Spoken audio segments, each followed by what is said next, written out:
dari kelas BK 5A2. Saya di sini akan mempresentasikan mengenai praktikum pemahaman individu teknik tes yang dilaksanakan di SMP Muhammadiyah 1 Yogyakarta. Nah, praktikum pemahaman individu teknik tes ini merupakan suatu praktikum yang dilakukan oleh mahasiswa bimbingan dan konseling untuk mengetahui tes yang diberikan kepada siswa di sekolah-sekolah. Nah, praktikum teknik tes yang akan saya ambil mengenai potensi, minat, bakat, dan kreativitas yang dimiliki oleh siswa di sekolah SMP Muhammadiyah 1 Yogyakarta. Selanjutnya saya akan membahas profil terlebih dahulu mengenai SMP Muhammadiyah 1 Yogyakarta. Nah, SMP Muhammadiyah 1 Yogyakarta biasa disebut SMP MUGI merupakan salah satu sekolah yang berada di jantung kota Yogyakarta. Nah, sekolah ini tempatnya sangat strategis dan memiliki beberapa keunggulan dari sekolah-sekolah yang lainnya. Nah, sekolah ini dari tahun ke tahun memiliki kepopuleran tersendiri dan banyak diminati oleh masyarakat dari dalam Jogja dan dari luar Jogja. Sekolah ini juga sering disebut IT School karena lebih dari 85% proses pembelajaran pada sekolah ini sudah dilakukan secara virtual atau daring. Apalagi dengan kondisi yang seperti saat ini, pembelajaran jarak jauh atau BDR merupakan salah satu peningkatan dari IT School yang diadakan oleh sekolah. Selain itu, SMP Muhammadiyah 1 Yogyakarta sudah merupakan sekolah adiwiyata atau lebih mengunggulkan dari keramahan lingkungan. SMP Muhammadiyah 1 Yogyakarta memiliki visi terwujudnya generasi Islam berkualitas, unggul dalam prestasi, berwawasan iptek, dan berbudaya lingkungan. Selanjutnya, misi dari SMP Muhammadiyah 1 Yogyakarta yang pertama, meningkatkan pengalaman ajaran Islam dan akhlakul karimah secara optimal. 2. Melaksanakan pembelajaran dan bimbingan secara efektif dan efisien. 3. Mendorong dan membantu setiap peserta didik untuk mengenali potensi dirinya. 4. Meningkatkan keterampilan akademik dan non-akademik. 5. Meningkatkan sumber daya peserta didik, pendidik, dan tenaga kependidikan. 6. Meningkatkan disiplin dan etos kerja yang tinggi dalam pelayanan prima. 7. Menumbuhkan semangat aspirasi seni, olahraga, dan iptek pada seluruh warga sekolah. 8. Menjalin kerjasama yang harmonis antar warga sekolah dan lingkungan terkait. 9. Menumbuhkan sikap pola hidup sehat dan berbudaya lingkungan.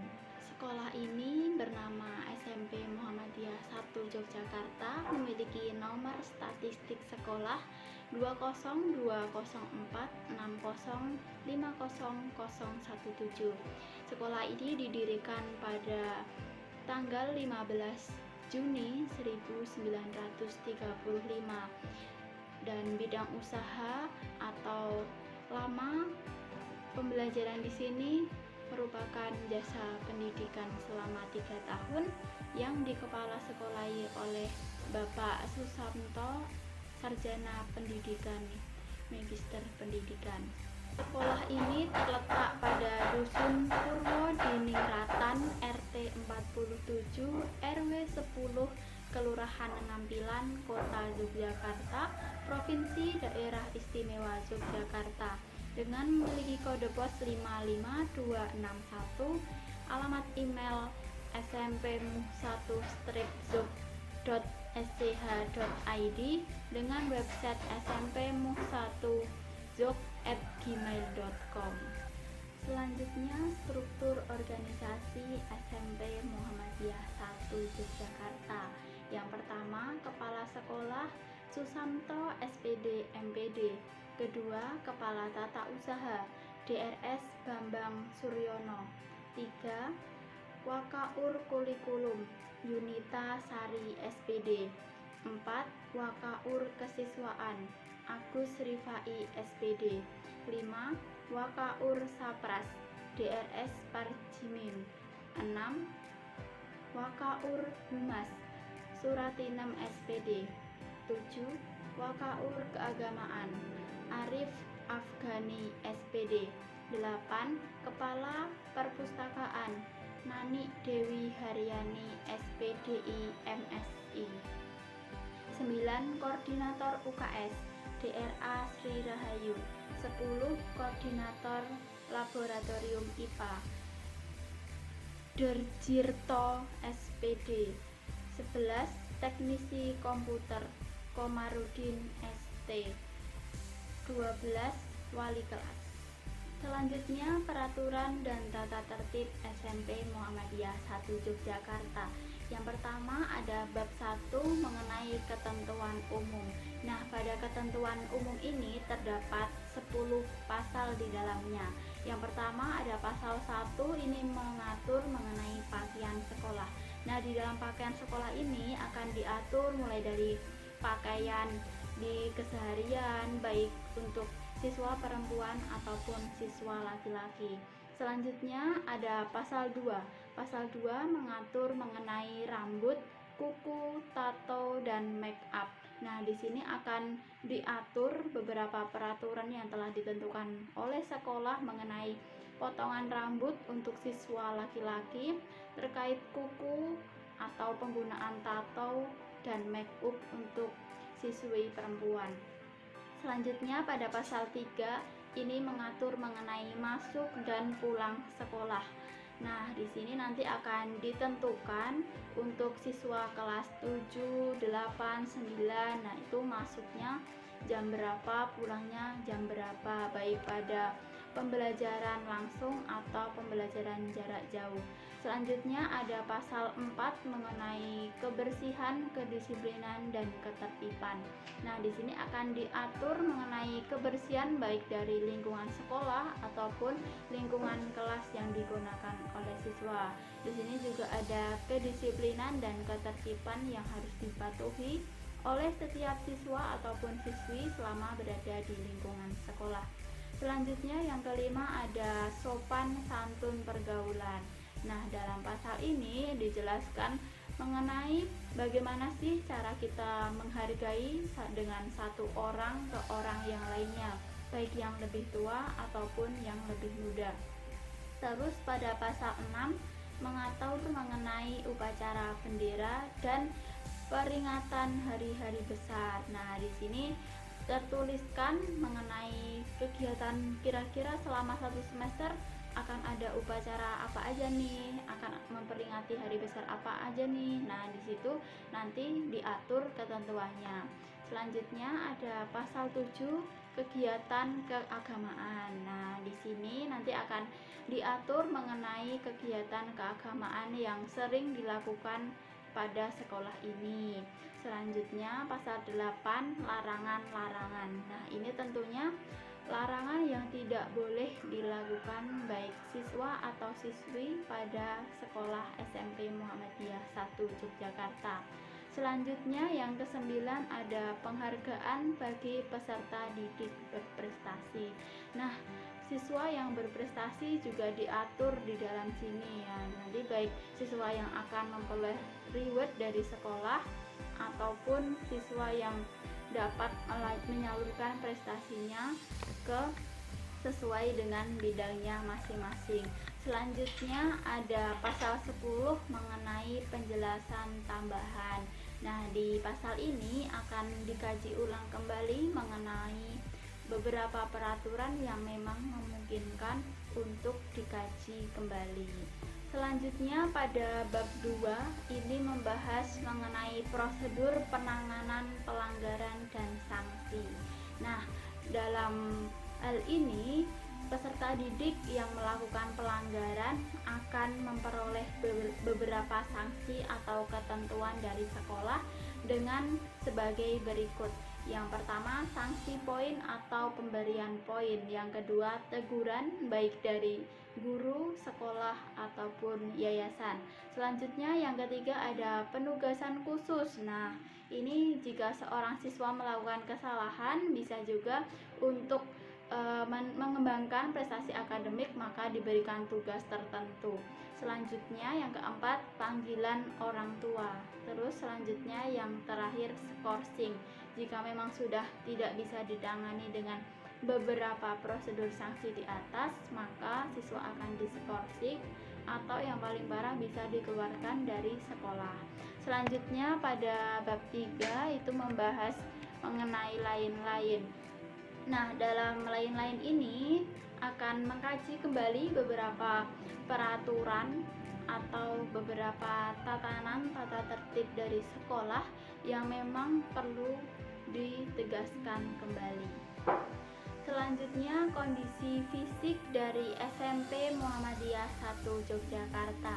Yang pertama, sekolah ini merupakan naungan dari Perserikatan Muhammadiyah. Nama yayasan sekolah swasta, tahun berdiri tanggal 15 Juni 1935, memiliki akreditasi A, luas tanah 2.350 meter persegi, ada akses internet, daya listrik 77,00, terdapat 21 ruang kelas, terdapat 1 aula, 1 perpustakaan, 1 tempat ibadah, 4 laboratorium, 33 WC atau kamar mandi, 1 kantin sekolah, 1 lapangan, dan 8 ruang pendukung.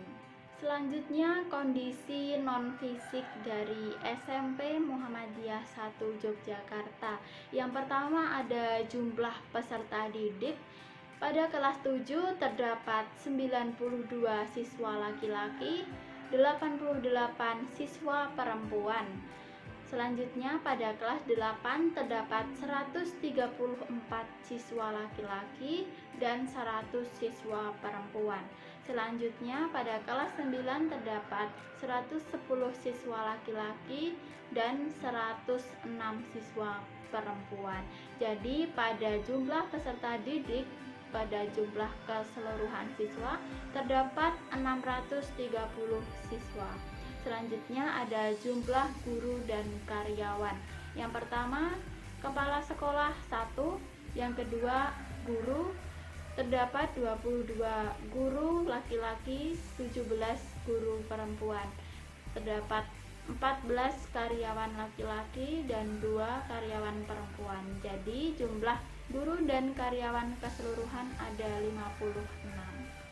Nah, selanjutnya permasalahan 1 tahun terlahir yang dialami SMP Muhammadiyah 1 Yogyakarta. Yang pertama, adanya siswa yang kurang mengetahui terkait kecerdasan, potensi, minat, bakat, dan kreativitas yang dimiliki. Jadi, pada sekolah ini terdapat beberapa siswa yang masih kurang tahu nih kira-kira apa potensi atau bakat yang ia miliki. Jadi agak kebingungan jika ingin mengembangkan potensi yang dimiliki. Selanjutnya yang kedua, siswa mengalami kesulitan untuk mengembangkan kecerdasan, potensi, minat, bakat, dan kreativitas selama pandemi. Nah, tentu bisa kita ketahui ya, karena sekarang masih dalam kondisi pandemi dan tidak semua kegiatan bisa dilakukan secara langsung. Jadi ada beberapa siswa yang memiliki bakat tertentu belum bisa mengembangkan kreativitas atau potensinya karena terhalang dengan faktor kondisi. Selanjutnya yang ketiga, terkendalanya pelaksanaan tes minat dan bakat selama pandemi. Nah, tentu kita ketahui pada tes potensi, minat, dan bakat biasanya diadakan oleh suatu lembaga pemerintahan atau lembaga yang berwenang pada bidang pemberian tes. Nah, sedangkan selama pandemi ini kegiatan tes masih berhenti atau belum dioperasikan kembali karena memang tes itu biasanya masih diadakan secara langsung. Selanjutnya, beberapa kali ditemui siswa yang tidak mengumpulkan tugas dan tidak mengikuti pembelajaran jarak jauh tanpa sebab yang jelas. Nah, tentunya kita sebagai pendidik merasa kebingungan juga saat mengajarkan kepada siswa, apalagi secara virtual menggunakan Google Meet atau Zoom dan platform lainnya, karena kita tidak bisa memantau siswa secara langsung. Nah, mungkin dari sini banyak siswa yang masih merasa kayak ya udahlah, nanti bisa dikerjakan lain atau dan lain sebagainya. Selanjutnya, banyak siswa yang mengeluh terkait pembelajaran daring. Nah, di sini sudah tidak asing lagi karena pembelajaran daring mungkin banyak ditemui permasalahan-permasalahan yang baru seperti terkendala sinyal atau tidak support media yang digunakan siswa, atau mereka cenderung merasa bermalas-malasan dan lain sebagainya. Selanjutnya, solusi permasalahan yang dilakukan oleh SMP Muhammadiyah 1 Yogyakarta. Yang pertama, dengan cara diberikan sanksi namun yang membangun karakter siswa. Nah, di sini maksudnya jika pembelajaran dilakukan secara tatap muka, jika ada siswa mungkin yang melanggar tata tertib atau terlambat atau dan lain sebagainya, seorang guru atau karyawan sekolah biasanya memberikan hukuman atau kepelatihan kepada siswa memilih hukuman yang membangun, misalnya seperti membersihkan lapangan, mencuci bak sampah dan lain sebagainya. Terus selanjutnya yang kedua, sekolah mengadakan perlombaan untuk membantu siswa dalam mengembangkan kecerdasan, potensi, minat, bakat, dan kreativitas yang dimiliki siswa. Nah, tentunya siswa sangat sulit mengembangkan kreativitasnya, apalagi dalam kondisi saat ini, maka sekolah memiliki inisiatif untuk mengadakan perlombaan secara virtual. Nah, biasanya ini yang sudah pernah terjadi mengadakan lomba video edukasi, lomba poster, dan lain sebagainya. Ya, walaupun belum mencakup semua potensi yang dimiliki oleh siswa, tapi ini ada beberapa kesempatan untuk mengembangkan kreativitas siswa. Selanjutnya, memanggil siswa dan orang tua atau wali untuk datang ke sekolah untuk alternatif dan bisa dilakukan home visit. Nah, di sini jika ada siswa yang mungkin memiliki keterlambatan dalam mengikuti pembelajaran di sekolah, biasanya sekolah berusaha untuk menghubungi wali siswa, baik dari wali kelasnya, orang tuanya, atau teman dekatnya. Nah, jika kegiatan di sebelumnya udah dilaksanakan tapi tidak memiliki perkembangan, nah sekolah akan datang ke rumah siswa terkait untuk mengetahui lebih lanjut permasalahan yang dimiliki. Selanjutnya yang terakhir, melakukan koordinasi kepada guru mata pelajaran terkait. Nah, seperti kasus yang sebelumnya, ada beberapa siswa yang memiliki tonjolan di mata pelajaran tertentu, ada juga siswa yang bisa menyeluruh yang ia pahami. Nah, di sini selalu ada koordinasi antara guru BK dan guru mata pelajaran supaya tetap kondusif dan siswa tetap bisa mengikuti pembelajaran keseluruhan. Selanjutnya, hasil pelaksanaan survei di SMP Muhammadiyah 1 Yogyakarta. Nah, di sini ada kebutuhan layanan BK. Nah, kebutuhan layanan bimbingan dan konseling yang dibutuhkan oleh SMP Muhammadiyah 1 Yogyakarta adalah sistem komunikasi, baik dari guru mata pelajaran, wali siswa, siswa sendiri, dan hal ini untuk mendukung pembelajaran jarak jauh agar tetap kondusif. Nah, selain itu, pada kebutuhan layanan ini diharapkan para guru atau siswa yang memiliki kemampuan pada bidang tertentu atau memiliki informasi terkait penyaluran kreativitas bisa saling berkomunikasi atau sharing-sharing agar tetap mengembangkan kemampuan yang dimiliki oleh siswa untuk di tingkat non-akademik. Selanjutnya, sasaran survei yang kita tuju pada pelaksanaan praktikum pemahaman individu teknik tes ini. Yang pertama ada guru BK dari SMP Muhammadiyah 1 Yogyakarta. Nah, di sini kita mencari tahu terkait permasalahan dan bagaimana cara menangani permasalahan yang dialami oleh sekolah. Selanjutnya kepala tata usaha. Nah, di sini kita mencari tahu terkait profil sekolah. Nah, seperti itu. Selanjutnya kepala kesiswaan. Nah, di sini kita mencari tahu terkait tata tertib dan lain sebagainya. Selanjutnya teknik pelaksanaan survei. Nah, dari segi kita di sini bisa melihat dari segi materi, metode pelaksanaan, kebutuhan pelaksanaan, keterkaitan pihak lain, evaluasi, tindak lanjut, dan penyusunan dari RPL. Kita sudah berada di penghujung presentasi nih teman-teman. Selanjutnya dapat saya simpulkan terkait praktikum yang telah saya laksanakan di SMP Muhammadiyah 1 Yogyakarta.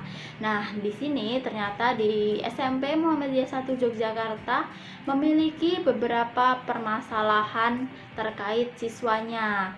Nah, salah satunya seperti tidak atau kurangnya penyaluran prestasi karena memang terhambat dengan situasi seperti saat ini yang masih dalam keadaan pembelajaran jarak jauh. Nah, di sini siswa jadi merasa terhambat atau merasa kebingungan dalam penyaluran potensi yang ia miliki. Nah, terima kasih teman-teman telah menyaksikan dan menyimak presentasi dari praktikum yang telah saya lakukan di sekolah ini. Baik, sekian dari saya. Ada kurangnya saya mohon maaf. Akhir kata, wassalamualaikum warahmatullahi wabarakatuh.